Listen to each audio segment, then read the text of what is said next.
আপনারা একটা drill machine দেখতে পাচ্ছেন। এখানে লেখা আছে 680 ওয়াট। এখানে একটি ইলেকট্রিক আয়রনও আছে। এটির ওয়াট যদি আমরা দেখি, এখানে দেখাচ্ছে 1150 ওয়াট। আমরা এই জাতীয় বিভিন্ন প্রকার ইলেকট্রিক্যাল বা ইলেকট্রনিক্স সামগ্রী বাসাবাড়িতে ব্যবহার করে থাকি, যেগুলোর মধ্যে সবসময় ওয়াট বা ক্ষমতা লেখা থাকে, কখনো কারেন্ট খরচ লেখা থাকে না। আজকে আমরা এসি বা অল্টারনেটিং কারেন্ট এবং ডিসি বা ডাইরেক্ট কারেন্টের এম্পিয়ার বা কারেন্ট কিভাবে নির্ণয় করব সেটি শিখব।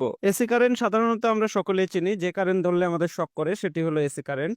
এই জাতীয় হেভি লোডের জিনিসগুলো সাধারণত এসি কারেন্টে চলে থাকে। আর আমরা এই জাতীয় ব্যাটারি থেকে যে কারেন্ট পেয়ে থাকি, অথবা এই জাতীয় ছোট ছোট ট্রান্সফরমার গুলো দিয়ে বিভিন্ন উপায়ে ভোল্টেজ কনভার্ট করে আমরা যে কারেন্ট পেয়ে থাকি সেটিকে বলা হয় ডিসি কারেন্ট। সর্বপ্রথম আমরা ডিসি কারেন্টের এম্পিয়ার ক্যালকুলেশন শিখবো। এখানে দেখেন আমরা একটি সূত্র লিখেছি, I equal to W by V. ডাব্লুতে আমাদের ওয়াট, ভিতে ভোল্টেজ, এবং আই কে আমরা কারেন্ট দ্বারা প্রকাশ করে থাকি। ভোল্টেজ আমরা ধরে নিলাম 12 এবং ওয়াট ধরে নিলাম 100। এখন যদি আমরা 100 কে 12 দিয়ে ভাগ দেই তাহলে আসবে আমাদের 8.3।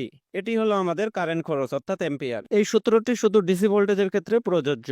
এবার আমরা এসি কারেন্ট সিঙ্গেল ফেজের হিসাব করব। এখানে আমরা সূত্র নিয়ে নিছি, I equal to W by V into PF. PF হলো আমাদের পাওয়ার ফ্যাক্টর। আমরা ডাব্লুর মান বসিয়ে নিলাম 1150, যেটা আমাদের ইলেকট্রিক আয়রনে ছিল। ভোল্টেজ বসিয়ে দিলাম 220 ভোল্ট এবং পাওয়ার ফ্যাক্টরের মান 0.9। আমরা যদি এবার গুণ ভাগ করি, আমরা উপরে 1150 বসিয়ে নিলাম, 220 কে যদি আমরা 0.9 দিয়ে গুণ দেই তাহলে আসবে আমাদের 198। এবার যদি 1150 কে 198 দিয়ে আমি ভাগ দেই তাহলে আসবে 5.8। এটি হলো আমাদের এম্পিয়ার খরচ। এবার আমরা এসি কারেন্ট থ্রি ফেজ লাইনের হিসাব করব। এখানে দেখতে পাচ্ছেন আমরা সূত্র লিখে রেখেছি, W equal to √3 into V into PF. আমরা এখানে আনুমানিক একটি ওয়াট ধরে নিচ্ছি, সেটি হলো 2000 ওয়াট। √3 এর মান 1.73, ভোল্টেজ 440 এবং পাওয়ার ফ্যাক্টর 0.9। আমি এখানে 2000 বসিয়ে নিলাম। এখানে এটাকে যদি আমি গুণ করি তাহলে আমার আসবে 685। এখন যদি আমি 2000 কে 685 দিয়ে ভাগ দেই তাহলে আমার আসবে 2.91। 2000 ওয়াটে প্রতি ফেজে আমাদের এই এম্পিয়ারটা খরচ হবে।